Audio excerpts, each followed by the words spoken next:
things you can talk about with it, about how scary it is, how evil it is, how good it is, how bad it is, all of that. We want to keep this about just technically what we've discovered it's doing right now. So it's kind of like we captured the Borg, we got a body, we autopsied it, and we're going to report back with what we've discovered it is right now, and keep all the conversations about water and the environment and the future of mankind. We'll keep that on the internet. This is just going to be about tools and stuff we've figured out, and it's in a really weird place right now because most of what it does doesn't really work, and some of it kind of works and some of it's kind of promising. So we'll start with introductions. I'm Michael Hahn. I got a film tomorrow called Sky Guys. It's in the sci-fi block, live action, real people. We won the sci-fi award for this, so you can check that out tomorrow. A couple of guys are trying to capture a UFO. They butt heads over it. They don't know each other yet. You're up. My name is Demetrius Witherspoon, and I am a writer-director, and I have a sci-fi series that part of it's on Amazon Prime and Apple TV and Tubi. It's called Submerge Universe, and it's 5 live-action films, an animated pilot, and we're working on an animated AI kids series. Hi, I'm Teresa Lung, and I'm a director, producer, writer. My background is mostly in documentary film as well as emerging tech. So I've created games. I've helped AMC, for example, create a Facebook game and an interactive novel game about The Walking Dead and Breaking Bad. And then I've also done like educational apps and games for museums and public spaces.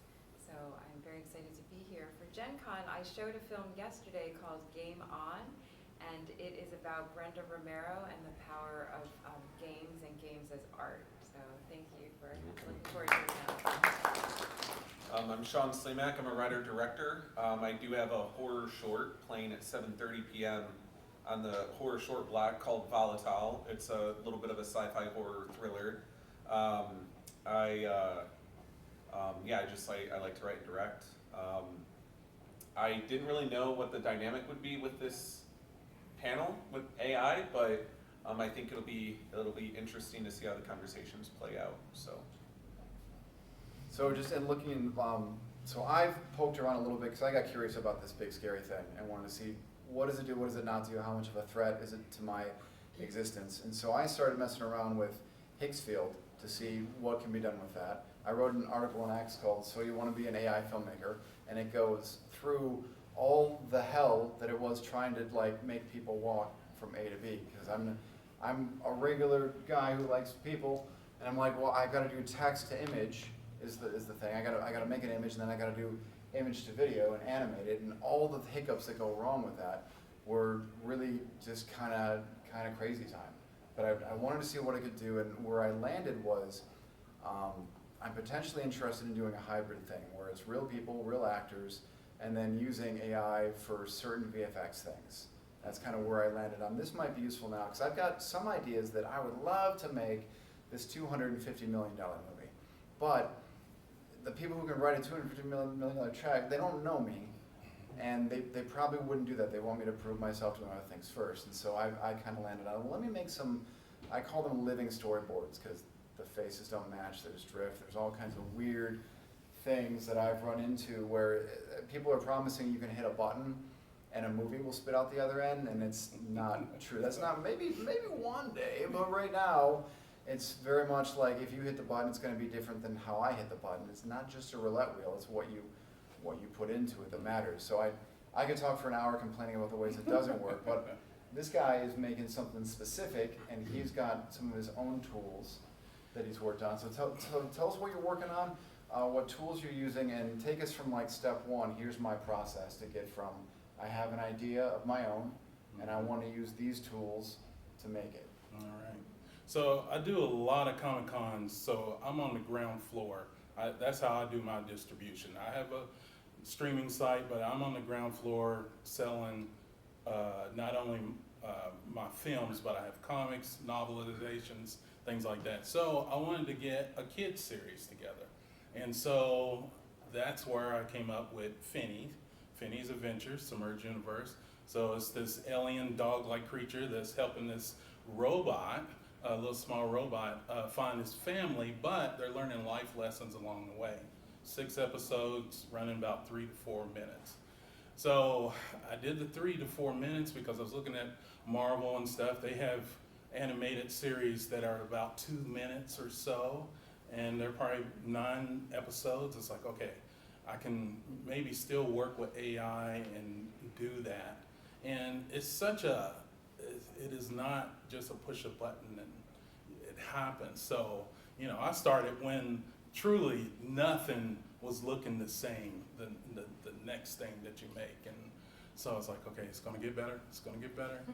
And so, you know, listen to the different people. I mean, once you know how it is, when you start searching stuff, the algorithms pick you up and you're in the flow of who's doing what in Hollywood and outside. So that's when I started like, okay, I can start making these images of my characters. What do you use for that, like Nano Banana? Nana or- Banana. Okay. Nana Banana.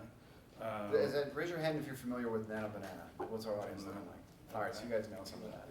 Yeah. You go. So using Nana Banana to do my images, and a lot of it I already have, and I'm just upgrading it. Like I want a little bit of an anime style, but these are my IP. And we can get into, there's actually a button behind there, cut off when you're in Nano Banana that they can't get to your data, but that's a whole nother thing. So Nano Banana images, then I would do a text. I would use ChatGPT, and what's important is to make a command code that keeps everything consistent, and also having a character sheet. Just like animation, they have to have a character sheet to keep everything consistent. So were you doing the thing where like you would write a prompt in plain English and tell ChatGPT like computerize this for me and rewrite it, and then you edit that and use that as a prompt? No, I had my story. This is what's happening in this, but first I'm creating my characters. So here goes this is what I want my characters to look like, and I want them consistent throughout. Create me a command code. So that is the command code I put with every time I'm about to do a scene. Next is what's the action, what I want to happen in that scene. So when I'm using Cdance to generate the video, and put my images in there, you know, of all the different character sheets, put the command code, and also, man, I'm giving a lot away. Put the command code, and then I put the action of what's gonna be happening in that scene. So that's helping that the characters keep consistent throughout that scene. And a lot of times I don't do a full 15 seconds, 5 seconds. Then maybe do 2 or 3 15 seconds, because you still have to edit. You still have to, well, maybe it's too much action. I want to rewrite that a little bit. Yeah, because if you give it a block of action and you're like, do it in 15 seconds, it's gonna go really slow. And you're like, okay, that sucked. Let's do it in 5 seconds. And they're like, nah, it's gonna go really slow. You're like, okay. That little time dial kind of affects a lot of what you're doing. It's sort of like directing a film during COVID over text message to a moron. Yeah, so you really have to understand filmmaking, and sometimes less is better. You're not putting a whole big, you know, thing under their prompt. So your filmmaking skills really do come in handy because the angles, what you want, a dolly shot, doing this, over things like that. So, but the code is keeping everything consistent, is using those character sheets. And There's a lot of different methods right now for people with for how they're using character sheets. Like it started out with, here's a complicated thing, like a whole wardrobe thing, 30 angles of the face or 80 angles of the face or all different expressions and stuff like that. And like, oh gosh, a month or two ago, that kind of stopped being the trend of what to do. And now it's like, no, do one close-up face and then do like 4 body poses and let the machine think more for you, Yeah. which is kind of a crazy thing. It's changing so fast. Like with Higgsfield, every 2 weeks they change everything. It'll drive you crazy if you're trying to make anything with that particular. Right. And I setup. think of the differentiation, because I'm doing animation, that's why I've found my niche of keeping that consistent, and you're doing real lot, I mean, I'm experimenting with seeing if, like, I don't really want to throw my actor out of a burning train. That would be, you can only get one take at that. So I'm trying to do like what Nolan did with Batman Begins, where here's a digital copy for the Batman stunt. You can't tell what's what, and you can do more with it. I'm seeing if that's possible. I would love to have $100 million budget to play with it, but I don't. So I'm doing this right now to see and learn what's possible with it. And you're doing animation, and what are you using AI for? What are you working on? Yeah, so I am experimenting with AI, but in terms of making the films, I've made very, very short films through a group that's called Machine Cinema. So they do like Gen Jams, like hackathons. And so we've worked with Morphic. Before that I was using some, like experimenting with Nano Banana, doing some stuff in Midjourney. But because I work a lot in documentary film, I haven't found yet the right project where I'm going to be using it in a production-ready way. What I'm thinking of doing is using it in an interactive way, using voice to object. And so with that, I'm looking at different tools. But I've been using AI more as the pre-production. And many of you may have already done this, but what I have found it to be helpful with is when I'm looking at like what is my potential distribution going to be, right? I had recently raised over $40,000 on Kickstarter, so when I was figuring out what my campaign was going to look like, I did have people who were already working with me on my team, but to get another, like, to brainstorm, right? I would use ChatGPT to help me figure out what are my dollar amounts that I can hit based on how many people I'm going to reach or how many people are on my email list already, or what are my rewards going to look like, right?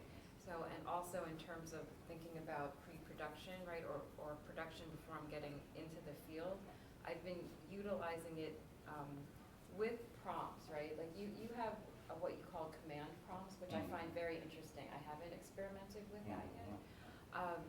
What I have tried to do more on the pre-production front is to really say, like, do a comparison, right, of these other types of films in the space, right? So to help me do more research, help me prepare, here's my treatment, I'm applying for a grant. Here's my treatment right now, find winners from the past, right? Create an award-winning application, and then I have it go back and then say, well, out of 10 out of 10, give me the strengths and weaknesses, and get it. It won't be 10 out of 10. Then it'll come back and say, first it says I prepared 10 out of 10. Then I'm like, no, rate it again, evaluate again, Yeah. and it will tell me it's not, and give me sections where it feels it is weaker. And so then I ask, well, then how would you strengthen it, right? If you are an expert evaluator, or if you are giving it a persona, which we can come back to, right? I'm curious how you use the computer as a persona, and then iterate from there. So, happy to go more into that, but also very happy to learn more about the different processes from animation or from integrating with live action. And for anybody who uses like Chat or Grok or whatever, if you haven't used it much, the more you treat it like an assistant, the more success you're going to have. If you're like, this thing can think for me, like you're just going to end up crashing and burning. So if you have fears about, oh, this thing is going to take over, like the people who use it as a massive crush, that's going to wash out pretty soon and pretty quick for them and what they're doing. But if you're like, oh, I've got a 24-hour unpaid assistant that can research for me, right now it's probably just about as accurate as that college kid is anyway. And if you hire a person, they're using it anyway too. Yeah, So they are too. you can't avoid the board. And before moving on, to clarify one thing, when I was experimenting with these short pieces, they had been animations, yeah, and then some video.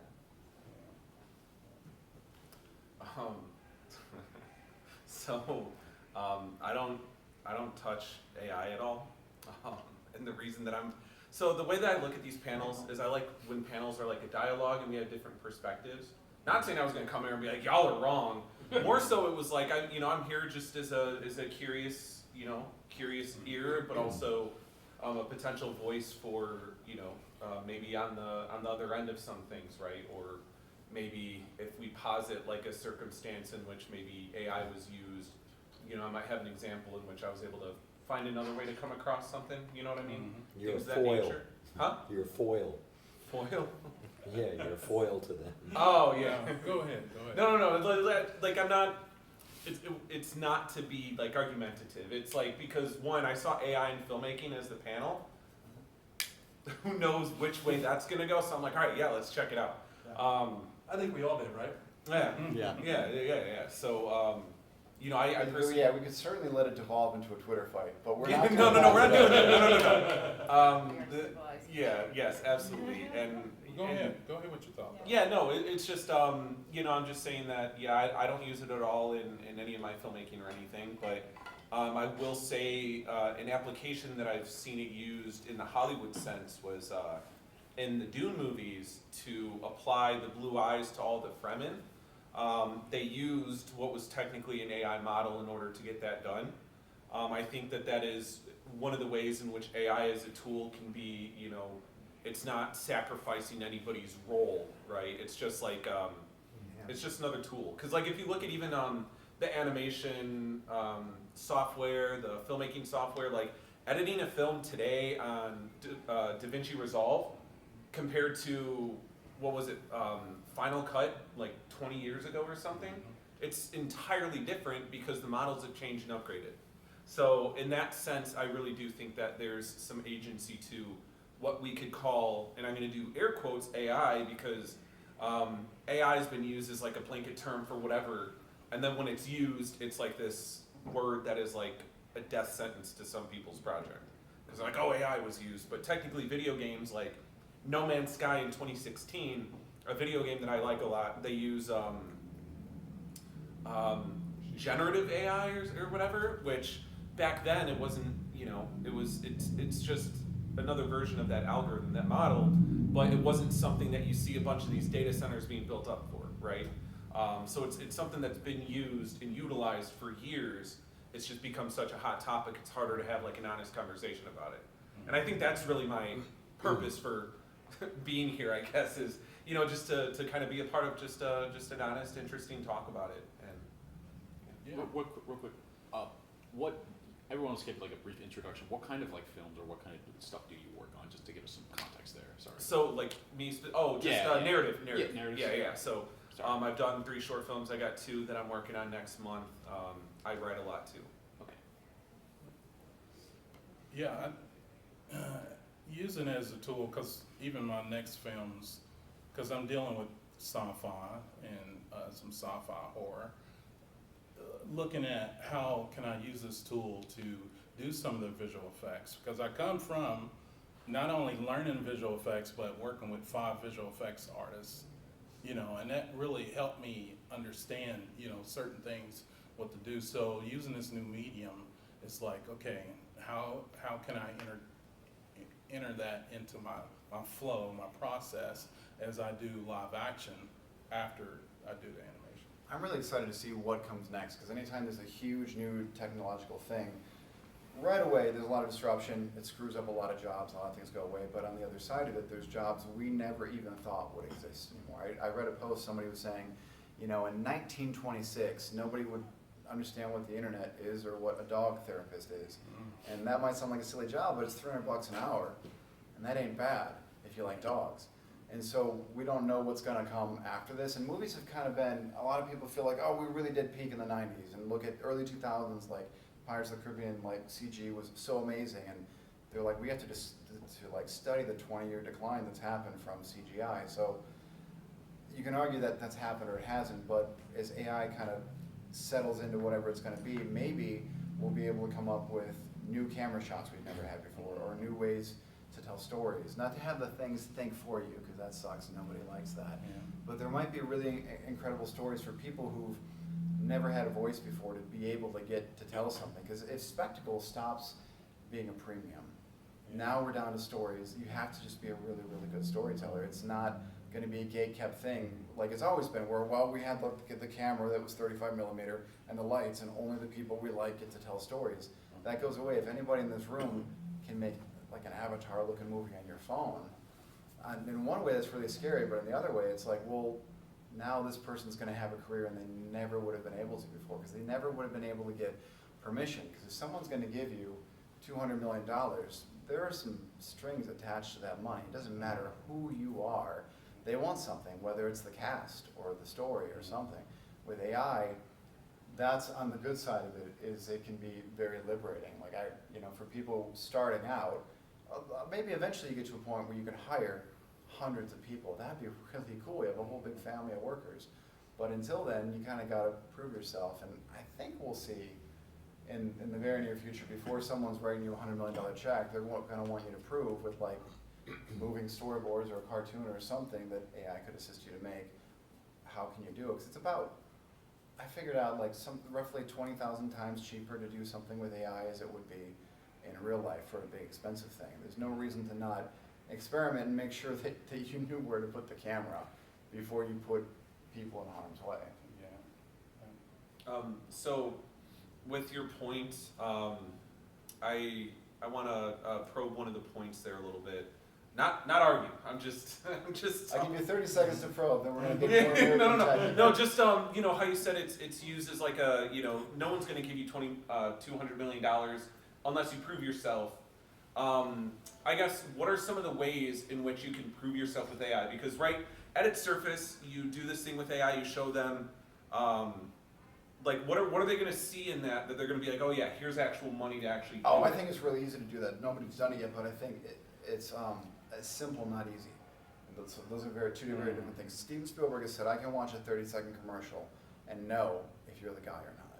He can tell if you have cinematic language skills or not. So, theoretically, if you know what you're doing, you'll be able to make an animated this, that, or live action, whatever, and there's a lot of technical humps to get through, but if you can tell a story that makes someone feel something quickly, today, people will throw money at you. Because they are desperate to find men and women who can tell stories that make you give a shit. There's so many people like AI is slop. Well, ask Chuck how much slop is in the world. How much does not make it into a film festival? Big film festivals, small film festivals, it's not the machine that makes it sloppy. It certainly can. AI is like dynamite.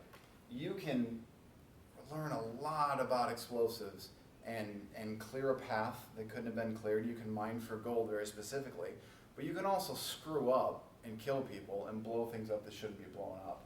So if you treat it with respect and like a tool to do a specific thing, if you're going to sit back like, oh, it can think for me, well, you're dead in the water. It's never going to happen.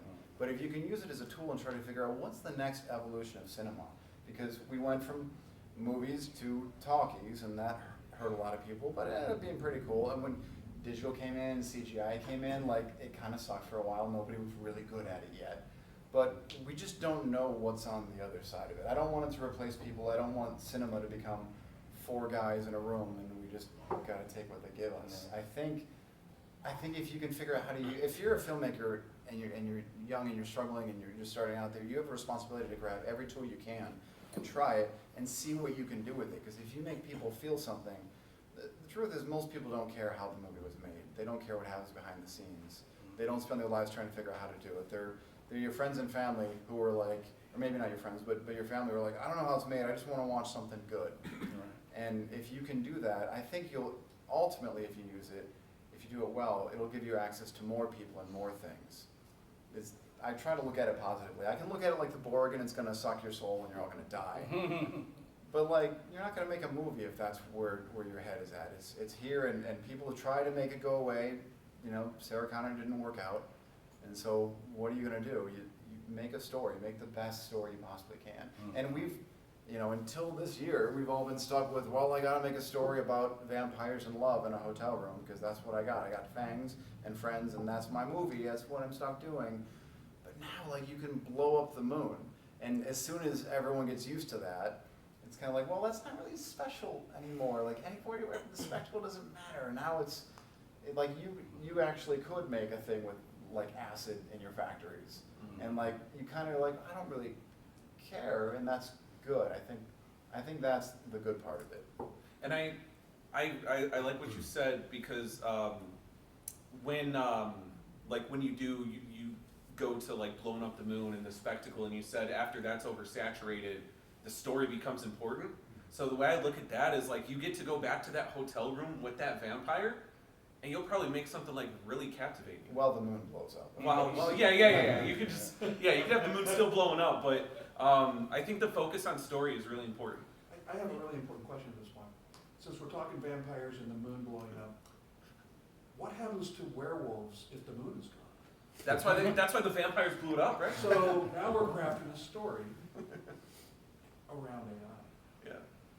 Yeah, when you And have it's a- organic because yeah, it's us. you craft a story around a Yeah. steady cam, you can craft it around a computer. But let's move on to my next question. I want to start with you. Is what have you encountered that AI does not do, but you really wish that it did, and no matter how much you yell and scream at it, it refuses to obey you? That's an interesting question. I haven't yet gotten to that point. You've only experienced obedience? No, I tell it, right, I tell it not to be sycophantic. I give, right, you have, well, before I answer this, I'm just curious if the room, you had asked if people already have used AI? Oh, right? Nano Or no? Banana Could we do, specifically. right, Nano Banana, but who's like more, like, beginner to medium? Could you raise your hand? I'm a data engineer at a bank. I use a lot of AI. Okay. None of it is like generative or like related to this at all, so I'm pretty interested in what this goes on, but And like, then, thank you, and then Yeah, advanced that's what I'm users? What do you consider? Right, okay, so we could, so this is gonna be interesting. Yeah, like, we can right, nerd out here. Yeah, okay, so, I mean, I would want it to be easier in terms of, as you were talking about, Demetrius, like, that things look smoother more easily Consistent. and consistent. Mhm. But because I've chosen to not yet create a short, I do long form work mostly, Mhm. but a short where I really need it to be consistent, I'm trying to figure out, so what I wish is that I had enough credits to like work on making that consistent. I have thought about, do I buy the NVIDIA, what, is it $7,000, like the latest one, or the iMac, to do a local model, right? Mhm. So if somebody Oh, so in you can here has control done your that, own.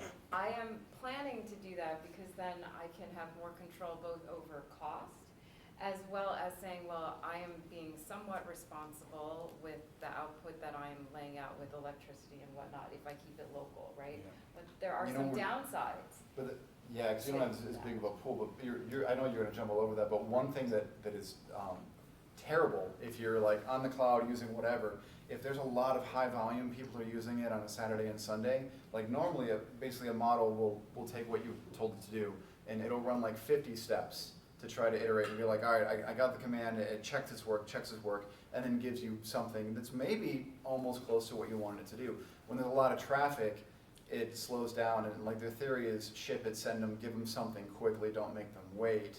And so when they're bogged down, they cheat. And they'll do like 5 steps instead of 50 steps. And they'll lean back on their secret training data that they weren't supposed to do in the first place. And so I'll be like doing a thing where I want to do a stunt thing, but I was working on a Sunday, and then Tom Cruise will show up in the movie. Like actual him, from like, you can't, what do you, and I argue with the little AI, like, what are you doing? And it's like, I'm not doing that. I'm like, you just did, I can't use this, give me back my money. Yeah. Or it had a thing where I had a black character with a mustache and experimenting with making this guy do different things. It was working great, and then they updated the model and they said, you can't use it, it looks like Eddie Murphy. Like, no, it does not. It absolutely does not. And I was arguing with Grok about it, and Grok was saying, well, it's a black man who's in his 50s with a mustache. I'm like, yeah, there's more than one guy with a mustache. You know, I'm like, what do you? And so I had to like remove the mustache to make it work. And then it started turning into Morgan Freeman with the voice. Like, this is so annoying. Why are you doing this? No, I don't want that. Nobody wants it. And so you end up spending more money because it's being lazy. You're like, well, I'll work on Tuesdays when the volume's down, and then it animates better. And it's still such a clunky thing. And you can tell if you watch AI videos who's a filmmaker and who's just hitting buttons and stuff. Yeah, It's really yeah. clear. And what I'm still working through, and that's why, Demetrius, I'd be interested in hearing your thoughts, the level of fidelity, right, of what I've been playing with is still that AI look.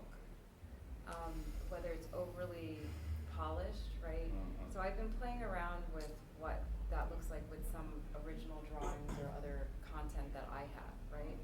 And it is better, but when you say like what I wish, Mhm. that the interplay, and part of it though is the limitation of me as a physical designer. I'm much more like a writer, I can direct something, but in terms of me creating it myself, I usually partner with an artist or a designer to help me get the look that I want, right? Mhm. Yeah. If I don't have that and I'm trying to do it on my own, the limitation that I have is that I'm still looking for my distinct style where I am co-creating with the model. Yeah, and that's where the AI is doing too much. You're like, you really want it to assist you, you don't want it to drive. Well, Right.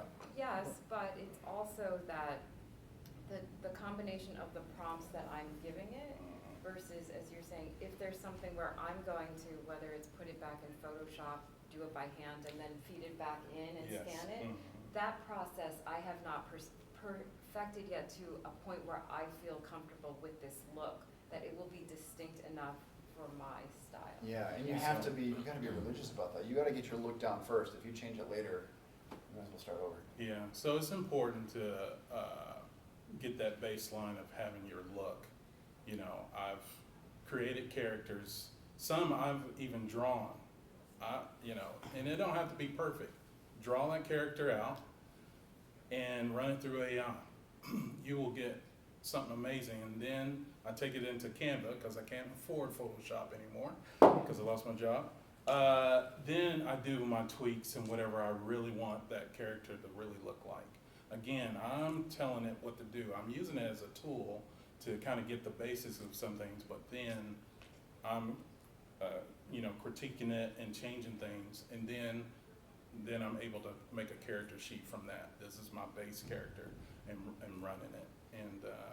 And I'm not using AI voice because it's not there yet.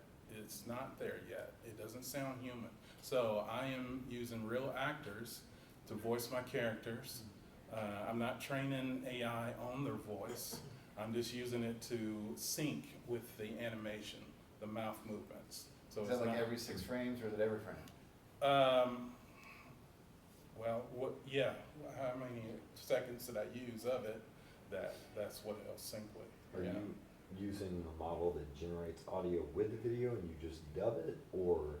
No, there is an AI model that does nothing but sync, and so I'm putting the video in there, and then the audio, and it'll match it up. Does the original video have audio? 'Cause I A know lot of times it does, because I send that to the actors to kind of give them a rhythm of what, they don't have to do it exactly like the AI, but it gives them a rhythm and a timing, Yeah. okay?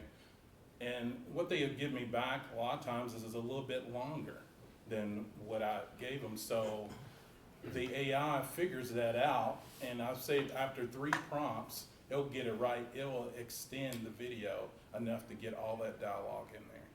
So, once you get it, you just go ahead and take it. So. There are really cool tools and there are really scary tools. Like a really cool tool is cleaning up the audio in the background. You're in production and oh shit, there's crickets.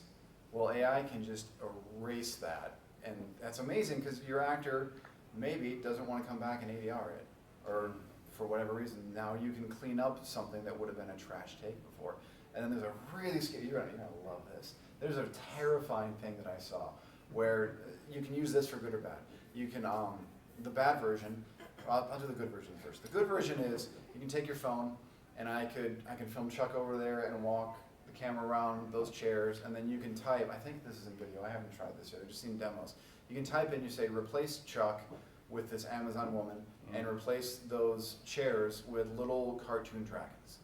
And it'll basically take like a blocking rehearsal of that and do it. People are like going and just doing like, here's little squares, and they're replaced, like they're doing the camera move and replacing it. And like, that's kind of cool, because I could hire my actors and I could figure out the wardrobe later so they're not uncomfortable. They could shoot in their jammies, and then we'll figure out the wardrobe at the end of the shoot. That sounds like a neat application. But now the scary thing that I saw is people were taking footage from like Indiana Jones or John Wick, and they're running it through something like a medium face, and they're like, now here it is in black and white, and the faces are blurred, and I'm gonna put my characters on that. And like, you're actually literally stealing something Yeah. someone did. And the guy was like, I would have told my DP to do this. I'm like, that paying homage is different. Every director has stolen a shot from the vertigo zoom that you did in film school, that did in Jaws, to, I mean, like, somebody invented the close-up. So like, we're all stealing something at some point.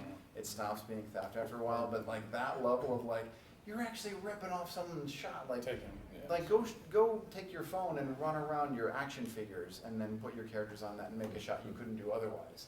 That's cool, but like, man, don't, you have to be responsible with your own tools, just like you gotta be responsible with the car. Yeah, and there's another bad application for that I've seen in stupid little like TikTok prank videos or Instagram reels.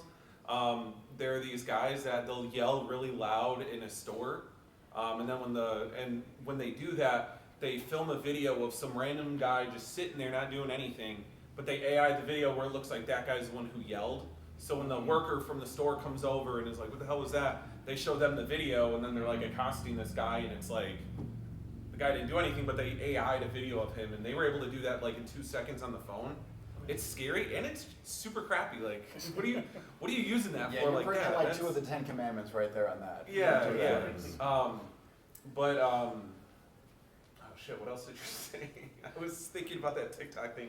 I had something else to say, something good to say about, I was saying, like, I could, let me take this. Oh, yes. I could just like film this, and then we could turn this into a spaceship or whatever we want to, and that's at least good for previs. yeah, right, and like you said before about storyboards, but also I think it's good to know the distinction between like how Quentin Tarantino makes a movie and how those guys make the movie where you said where they just like paste themselves over Indiana Jones. Yeah. Because you know we use all these shots that have already been done before. Yeah, Quentin steals his shots in a particular way, Yeah. and the AI guy's doing it a different way. But you just got to decide for yourself what you're going to do. It's not going to go away. You can be mad about it. People are gonna do it. But what I think is neat is there's very famous shots in cinema, and a lot of us are going to be able to tell, oh, you actually ripped off that shot. Not you tried to do it with your friends and you came close, but you're like, that's where Harrison Ford blinked, and we all remember that now. It's almost like a meme. So we're gonna go on to questions I now. want to point out that apparently in the new Spider-Man movie, there are shots that are lifted directly from the original. I mean, they're like it would be like a storyboard, but they use the comic book shots, the comic book depictions of Spider-Man carrying the guy like a Spider-Man gun. Yeah. That's in the new Spider-Man movie. So you know, it's kind of Disney's been doing that with their own stuff forever. Like if you look at the Jungle Book, the way like the bears dancing, they're like, actually we traced it for Cinderella or whatever. Or I might have the order of the movies wrong. And for a that's- long time. Yeah. And that's been the film industry for a long time. We've seen it before even AI came up. People do shot by shot of something and, oh, that came from a 1950s movie. But we're doing it, seeing it with aliens. Sometimes you and call it. stuff. Yeah, you so- bang But on it's it. inspiration, Different. That's so, I'm sorry, Yeah. go ahead. Well, I was just, when you think about what tools people have accepted before AI, all the effects that happen through After Effects or Nuke, that is just generally accepted. That is a very select usage of AI that everybody accepted. But now if you take it and drop it into Grok, it's a problem, and make Grok do it instead. Yeah, we lost a whole lot of jobs for matte painting at one point in time. Yeah, exactly. And that was sad, but now there's all kinds of new jobs that exist that are kind of like that. So if you were if you happen to hit it, I don't think it's timically possible, but if you were a matte painter and that all went away because digital came in, well, you were making, 3 matte paintings a year if you were lucky, maybe 10, if you were one of those guys who got to do it, or one of those, I don't know if any women got to do it at all. But now, with green screen and digital stuff, like you could kind of get to do that job in a new way so much faster. Like I've never met someone who's like, I love rotoscoping. This is so Right, fun. right. Oh, good, they have hair in the wind. Nobody likes to do that. Now it frees people up to do a lot more things. And how many people went to film school and were like, I don't want to be a director. I don't want to be a DP. There's some who want to be producers and art directors, but most people wanted to direct. And now you can find out what you're made of. You can find out if you really got it or not. And you could make 30 little short AI films and never release them, never show a soul, and then go make a live action short film. And your live action short film is going to be way better than it would have been in your lifetime otherwise. You don't have to steal things and release things and do what everybody else is doing. You can be noble about it, fit your own ethics, but you can actually find out what kind of storyteller you are. So many people have spent years, if not decades, waiting in line to a door that doesn't open, thinking if I could only do it, and then you waste a lot of money, the movie's not good, and it doesn't get to happen for you. This way you can kind of privately train yourself how filmmaking actually works. And if you can take your action figures from when you were a kid, or your little brother's toys, and move your film around, like camera around it, and then replace it with stuff, no one ever has to see it. It's not like you spent $10,000 and you got to make your money back. Yeah. And that will make the amount of filmmakers who are going to get better because of this is really amazing. And it'd be so cool if like Spielberg is like the greatest. What happens in a world where he's like still amazing, but like not the #1 guy, and there's 100 guys who can do it because we're 100 years in the future, but we did that 100-year growth in 10 years. Like, what happens to the language of cinema? But do you remember Syndrome from The Incredibles? Mhm. When everybody's special, no one will be? In Yeah. fact, that's been the history of art. You have an enormous investment in time and effort into building a particular craft. It may be 3D, maybe 35 millimeter cameras that are enormous and that require a lot of money and expense to operate and to develop the film. Well, that replaced, 16 millimeter. That replaced, well, that was something that was actually pretty new, but it's always been that way, and it's been disruptive. And the people who have invested all of that money hate the new thing, whereas the people who can't invest in the 35 millimeter or don't want to, work with film, well, digital tools put those tools there, put those tools in their hands. Used to have high-end workstations to do 3D, and then you had graphics cards that could blow away any graphics computer. And this has been true since this whole thing started. I'm sure that when oil painting came on the scene, tempera folks were just really upset about it. It was the end of art. Right. But then all of a sudden, you have a lot of new art. So. Yeah. And I think it's really important that you're not scared. I think it's so easy to be scared of this stuff, but think about when digital filmmaking came out, or when the ability to make a film on your own for like $7,000 came out. We got Robert Rodriguez, we got Tarantino, we got Kevin Smith, and kind of like a handful of people. It's not like everybody you knew made a movie and there's no business anymore. If you work really hard and tell really good stories, you're going to be okay. For a minute, it's going to feel like everybody can do it, but then what constitutes good is going to move. I totally disagree I think with what you that. can say is Yeah, that this everybody. AI stuff I in totally the Gen Con, disagree if you with walk this. around this convention, Oh. stuff's not moving like that. People can definitely tell when it's used. Stuff's not moving as much. Yeah. Like from the consumer side, not even talking from the But back filmmakers. to I the- don't make movies. Back to the everyone can do it. Everyone at this point can make crap. Yep. Yeah. Anyone mom can sends me sculpt, 5 but pictures it's of gonna be paper for a day. And sculpture. people who blown are up on really YouTube, yeah. skilled at it are going to stand out. Yeah, and now's the time because there is so much noise, and this thing is always shifting from copyright to all of that. But create, like, even if you don't put nothing out, keep creating, because all that's going to get worked out.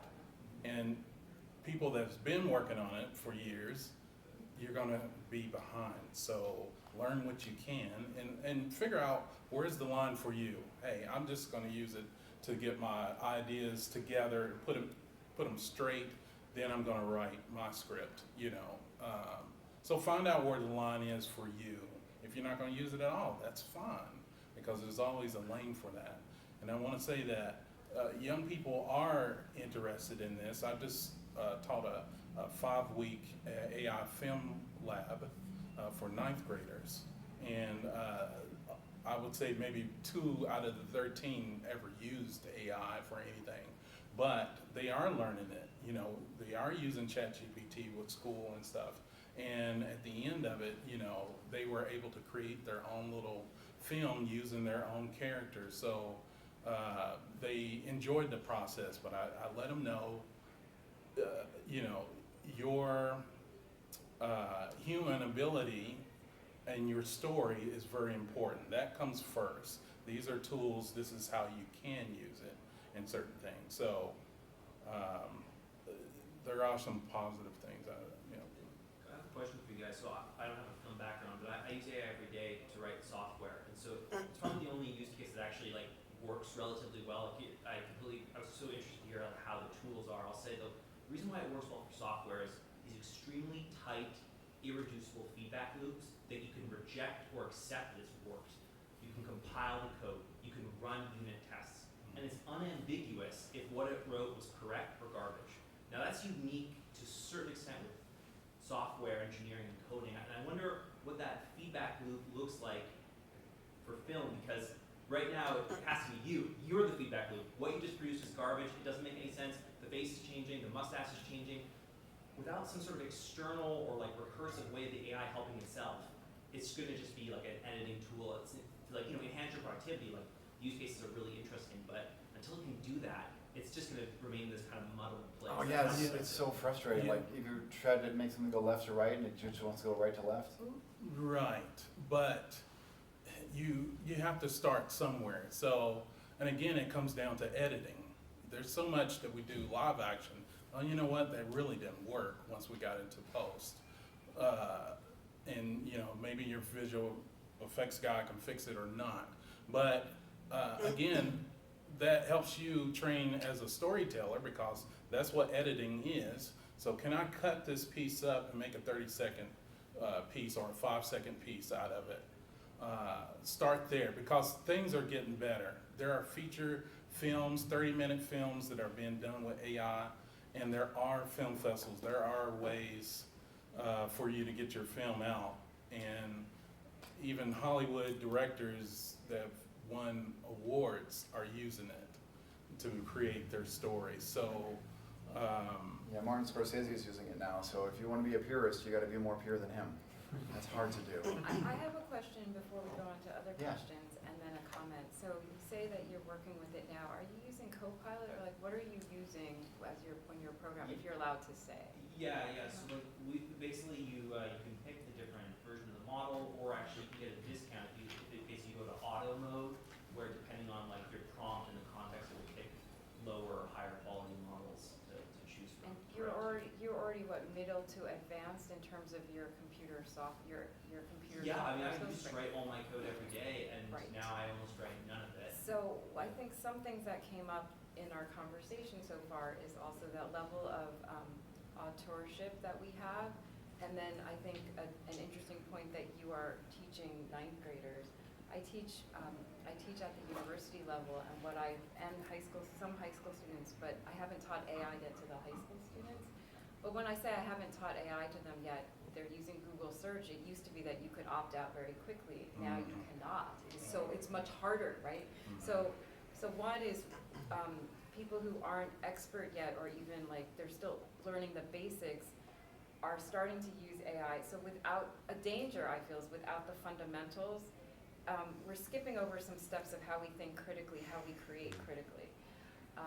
We have to address that as a society, I believe, because we can see potentially some of the ramifications. The other comment is that some of my college students, they're digital natives. So you would think, wouldn't they want to embrace it? Kind of like when digital filmmaking first came along. The answer is no. It's been a mixed bag. Why? Because as you had said, sometimes it still looks like crap, right? Until we can figure out, or those students can figure out their style, or they're worried about the resources and the environment. So they already have that like BS detector and they know something's off, right? So that's why when I'm saying to you, I'm trying to figure out what is my look going to be? What am I experimenting with so that I know that my use case, when I choose to use it in a production capacity, that I'm going to be confident in that? Yes, I have to experiment more prior, but I think that's where we can spend some of our time, and then also with the people and with folks in Hollywood, or with like the Darren Aronofskys, like they're already recruiting students, grad students or undergraduates who have studied AI filmmaking and who are embracing the technology. And they are already moving forward with a look, whether you agree with the look or not, they are establishing their look. And I find that fascinating. Yeah. Right? and it's so important to do that now. So I had a question about Wait, sort of- wait, can we get him? We've Oh, been holding it off for so long. It's been so long. It looked like he was relaxing. Keep giving up all hope. So I was just gonna ask, so with, you'd mentioned that you don't use it for audio right now, specifically. I don't let AI do the noise final. generation, right? But as far as like overall accessibility, if more people are able to make more films with these tools, do we feel like their reach overall is going to be larger due to like AI localizations or auto dubbing and subbing? The market that they're able to reach now and the impact of their films is going to grow more than it would have previously. I think so, but you know, everything is so new right now. But it is growing, and I think the more people that use it and learn it the correct way, then we are going to see more films and, you know, I don't know, maybe actors, AI actors, that might happen, I don't know. I think you'll see a whole glut of new stuff right away where the level's all kind of where it's been, but I think the old adage, you can have good, fast, cheap, pick any two, is gonna hold true.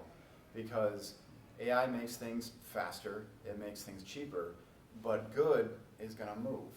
And so what constitutes a really good movie from like 1984, you watch anything from back then, you're like, I mean, I like 3 movies from the 80s, I mean, things are a little bit better, you know what I mean? Or maybe 100 movies from the 80s, sorry, I'm getting looked at. But like, look at the special effects of like, what they had for any action movie in the 80s or the 90s. Like, look at James Bond. Anything from the Roger Moore era, those special effects were, they don't really, you couldn't release that movie today. You know, there's sort of a trend on what gets better. And I think that might happen with everything, where what constitutes a really great looking movie today is not what it was before. Like, we will see in our lifetimes, you'll look back at an Avatar and be like, that kind of looks like a kid's cartoon, that doesn't look so good. Right now, it's the most amazing thing you've seen is Avatar, but we'll hit a place with AI where it grows so quickly that what constitutes good takes human skill to get to, and the bar is going to be so much higher than we can even imagine right now. That could be really exciting. I've used AI, voice AI for Scratch Track. So for when we're doing, before it goes live, when we're doing the VO, just to do Scratch, similar to almost a little different than what you're doing. But and then we hired the voice actor. Eventually that may change, as you say, like with auto translation, that's already happening, or like anecdotally, there were some folks, I have a friend who worked on a documentary about BTS, and they didn't use AI, but they actually used the BTS Army. So the documentary was about Army, right, the fans, the BTS fans. So because they have such a worldwide reach, and maybe this is to your point, Mike, like they were able to spend their time to do translation. So humans working on translation. Whether they used AI to help them to correct the translations or to speed it along, I'm not sure. And you know, that's not an example of like filmmaking, right? But it's an example of like, oh, there's a concert or there's some footage. Maybe it's video, right? And then they're trying to use the translation. What does that mean in terms of other people and creating work? It might have other people who are not English language speakers, right? A chance for people who are English language speakers to receive this knowledge, right, or to see their content. But it's also, the challenge is also still distribution and getting eyeballs. So there's a marketing challenge that AI could also assist with, or not. Right? Yeah. An interesting thing, and I've been thinking this the whole time, especially as Demetrius was talking about doing the overdubs with, and the syncing of your ADR by syncing the video to match the ADR, which is really, really interesting. And then what you mentioned, I imagine in short term, when you look at foreign language films, you've always had 2 really bad choices. You watch terrible overdubs, or you've read terrible subtitles. Imagine running that through an AI engine and syncing the lips with your language. With the voice of the actual voice of With actor. the voice of actor, the yeah. actual actor. And There they will be able to do that like that Yeah. in just a couple of years. If that long. Yeah. If that long. Probably They're so. probably able to do it today, but to do it Netflix will probably be the first to do that. Is my prediction. Yeah. Yeah. very But think much. about all the movies you could watch that you haven't gotten to watch from other cultures because you don't want to read them or they're a little weird Mhm. or whatever. And That's you can still hire someone from that culture to edit, make sure everything is coming out right, you know. So it creates new jobs as well. Like, I never thought I would be teaching AI filmmaking, but hey, it worked, I got paid, so, you know. Yeah, you don't know what jobs are going to exist Yeah, tomorrow. yeah, so you gotta learn, not on everything, but to pivot, especially as a filmmaker, with anything we do, so. Yeah. Who's got it? So Yeah, we might wait on a lot of this discussion has really gone back to the idea that curation has become increasingly important for keeping the consistency that we expect out of a traditional film, as well as, well, for lack of a better word, preventing it from becoming the garbage that people associate with it. So what I'm curious about is how you see the invisible versus the visible effects in the production workflow. So invisible being, as you had mentioned earlier, the enhancements on the eyes, applying certain visual effects, cleaning up audio, and even to a point, iterating and prototyping and throwing ideas out there that would be very expensive to reshoot, or what if it was this way, whatever it being, versus the visible, which you seem to have some experience with, where you are actually having it output what's going to be seen by an audience. So, and it also seems like there are totally new workflows that could be designed here, because it's a brave new world. You can have these do things you'd never be able to do before. So it's interesting, but it goes back to that visible versus invisible. What do you see as more valuable right now versus what could be down the road? Everything is valuable to learn and understand what's happening right now. Especially if you're going to hire a person, you want to know if they're using an AI tool or not, and you want to know if they're using it effectively or not. You don't want someone to be like, oh, I did this work, and they didn't read their work. So the more you can learn about it, the more you can kind of sniff out what's really happening. That's probably the Yeah. most human use I can think of. And that's what film in general, you know, I went from editing and doing some visual effects myself, but when I start hiring people, I could look at it a different way. I might not be as good as they were, but I could recognize what needs to be, I could communicate with them a lot better on certain things. So you still have to teach yourself filmmaking and where you want to go on certain things to make the tool do the best that it can do. So I think that what we're seeing and what we will see in terms of pre-production versus production and live is something that should be very concerning, that I think is different than at any other point in my lifetime and prior in terms of the rate of change of technology and the adoption. And I'm not like a doom and gloom, but I am more concerned than I have ever been. And the reason why is because like with CapCut and with these other types of AI tools for editing, for example, I think that there's a point coming soon where, yes, if you're still an ACE or very talented and like highly decorated editor, that you will still have a job. But I think that people who may just be entering, or I think that there are gonna be fewer editorial jobs. I hope that I'm wrong, or like editor jobs, because it's right. I think it may be a person's like, oh, you can do this because you can help like be the like a program manager. You can conduct this, but then you can also help and program that and make that happen as well. That there potentially could be the role of director, producer, right? Predator, we have this term for producer, editor. Are we gonna have some mashup of like director, editor, like writer all together to have visual effects all in one? Maybe, or something like that, where the roles are fewer, but the tasks demanded of the person is greater. And I hope I'm wrong, but I mean, like, I am worried. And yes, you are pivoting, and you're talking about the need to pivot. And I see that very strongly and feel that for myself of like, what are the other types of things I can do? Because I think that a lot of jobs are gonna be threatened. I'm a member of the WGA. WGA has pushed really hard about making sure that writers get credited with the type of writing, right? But then with some of the other, like organizations who caved a bit, it's causing problems. And so, you know, I don't know. We are out of time, so we only have 30 seconds left here. Chuck runs a tight ship. So I want to end on a positive note, which is with this stuff, it can be really scary, but you should do your best to learn whatever you're interested in as much about it as you can so that you're aware of what's going on. And don't be afraid, even if there's tons of garbage that comes out, if you're at all competitive, the more garbage there is, the better your stuff is going to look if you work really hard. So don't worry about what anybody else is doing. Just make your stuff as good as you can make it with whatever tools you can, and you'll be okay. I would say look at the good stuff that's out there. There is good stuff. Oh, there it is. You're going to see what this guy's doing. It's pretty cool. All right. All right, that's our panel. Thank you.